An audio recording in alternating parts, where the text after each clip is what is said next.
Now that we've performed some basic configuration, it's time to go and set up our first employee.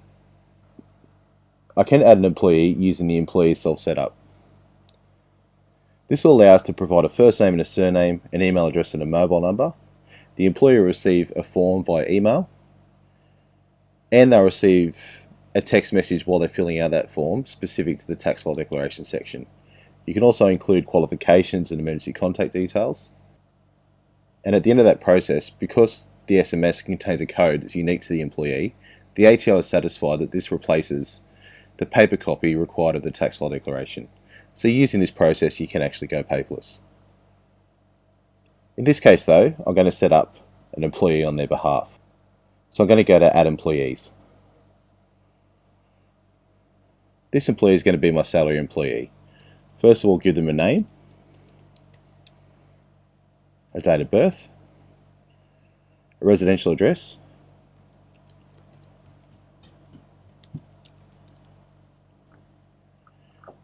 and if you see the address pop up, just select it from the box. Next, fill out an email address.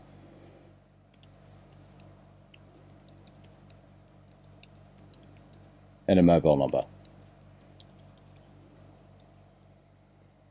Decide how the employee is going to receive notifications. I'm going to leave this one as email. And decide whether you want to turn on self-service for the employee or not. Self-service is the employee's interaction with the software. Click Next.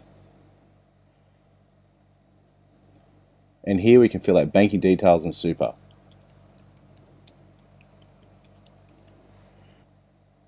For super, simply choose a keyword to search for. Click Search and select from the menu. You can also search by product code. Also enter a member number. Click Next. This screen deals with the mechanics of how the employee is actually being paid.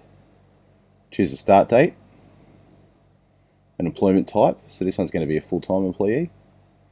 Select a primary location, so this employee is primarily going to be based at front of house. Select a pay schedule if you have more than one. Decide on a pay rate. This employee is going to be on $65,000 per annum, based on a 38-hour week. And then we're going to select a primary pay category. A primary pay category that's going to be used in this instance is the one that's linked to the annualized pay category that we created earlier. Select a leave template. A leave template is just a way of teaching the system how it should accrue leave on every hour worked.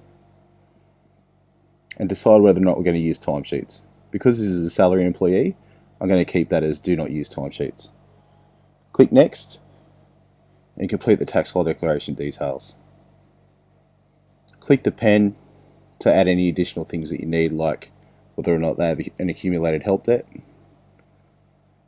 Choose the date that they signed it. And if you've performed the step of lodging KeyPay as the software provider for the ATO, you can tick this box and lodge this as a tax file declaration now. Once you're finished, click Done. To add an employee that's paid at a flat hourly rate, the process is exactly the same. Click Add Employee and follow the same process as described. On the employment details screen, the setup's slightly different. Click on Start Date. Select the employment type. In this case, I'm going to select Casual. And select a pay rate. This employee is going to be paid $25 an hour. And I'm going to leave it as 0 because they're a casual employee. Select the primary pay category. This is going to be casual ordinary hours for this employee. And that's grossed up to $31.25. In other words, it's added a 25% loading. That's one of the settings that we selected in the pay category screen. Choose a leave template. In this case, I'm going to select casual leave. And for timesheets, we are going to use timesheets in this instance. Complete the remainder of the setup as normal. You can go into more detail with the employee settings. Click on the employee's name, head to locations, and you can decide any additional locations the employee might be able to work at.